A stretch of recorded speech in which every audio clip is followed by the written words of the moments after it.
మంత్రి కొండా సురేఖ తన మనసులోని బాధను మరోసారి ఎక్స్ వేదికగా వ్యక్తం చేశారు. గతంలో నాగార్జున ఫ్యామిలీపై చేసిన తీవ్ర వ్యాఖ్యలపై స్పందించారు. నిన్న అర్ధరాత్రి తన మనసులోని మాటను ఎక్స్ వేదికగా సురేఖ వ్యక్తం చేశారు. నాగార్జున ఆయన కుటుంబ సభ్యులను బాధ పెట్టాలని ఉద్దేశం తనకు లేదని మరోసారి స్పష్టం చేశారు. నాగ్ ఫ్యామిలీని కించపరచాలన్న ఉద్దేశం తనకు లేదన్నారు.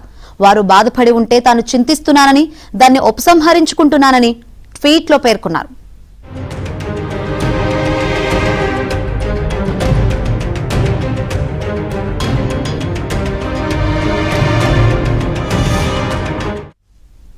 మంగళవారం అర్ధరాత్రి దాటిన తర్వాత కొండా సురేఖ ఎక్స్ వేదికగా ఈ విషయాన్ని ప్రస్తావించడం చర్చనీయాంశమైంది. సురేఖపై నాగార్జున వేసిన పరువు నష్టం కేసు రేపు నాంపల్లి కోర్టులో విచారణకు రానుంది. విచారణకు ఒకరోజు ముందు నాగార్జునకు ట్యాగ్ చేస్తూ తన వ్యాఖ్యలు ఉపసంహరించుకుంటున్నానంటూ కొండా సురేఖ పోస్ట్ చేశారు.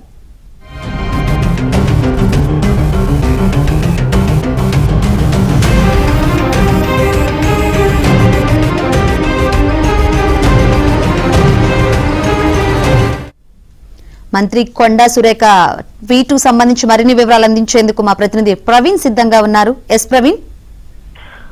నాగార్జున కుటుంబం పైన గతంలో కొండా సురేఖ చేసినటువంటి వ్యాఖ్యల పైన ఇప్పటికే ఆయన పరువు నష్ట దావా వేయడం జరిగింది. దీంతో ఆ కేసు నాంపల్లి కోర్టులో విచారణ కొనసాగుతుంది. అయితే ఈ నేపథ్యంలో నాగార్జున కుటుంబం మీద చేసినటువంటి వ్యాఖ్యలను తాను ఉపసంహరించుకుంటున్నానంటూ కూడా నిన్న రాత్రి అర్ధరాత్రి ఎక్స్ వేదికగా ఆమె ఒక పోస్ట్ పెట్టడం జరిగింది.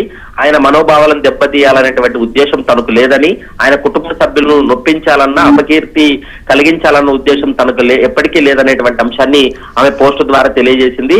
నా వ్యాఖ్యల వల్ల ఏమైనా అనుకోని అపోహలు కలిగినట్లయితే దానికి నేను చింతిస్తున్నాననేటువంటి అంశాన్ని కూడా అర్ధరాత్రి సోషల్ మీడియా వేదికగా ఆమె పోస్ట్ పెట్టింది. రేపు ఉదయం 11 గంటలకు నాంపల్లి స్పెషల్ కోర్టులో నాగార్జున వేసినటువంటి పరువు నష్టం దావా కేసు విచారణ కొనసాగనుంది.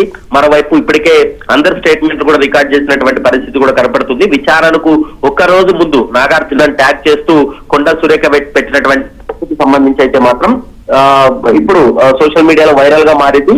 రేపు ఉదయం అయితే మాత్రం విచారణ తర్వాత కోర్టు ఎలాంటి నిర్ణయం తీసుకోబోతుంది, నాగార్జున తరపు న్యాయవాదులు కావచ్చు, కొండా సురేఖ న్యాయవాదులు ఎలాంటి ఆర్గ్యుమెంట్ చేయబోతున్నారు అనేది మాత్రం రేపు 11 గంటలకు ఒక క్లారిటీ వచ్చే అవకాశం అయితే కనపడుతుంది. Shankari. Right, thank you Praveen.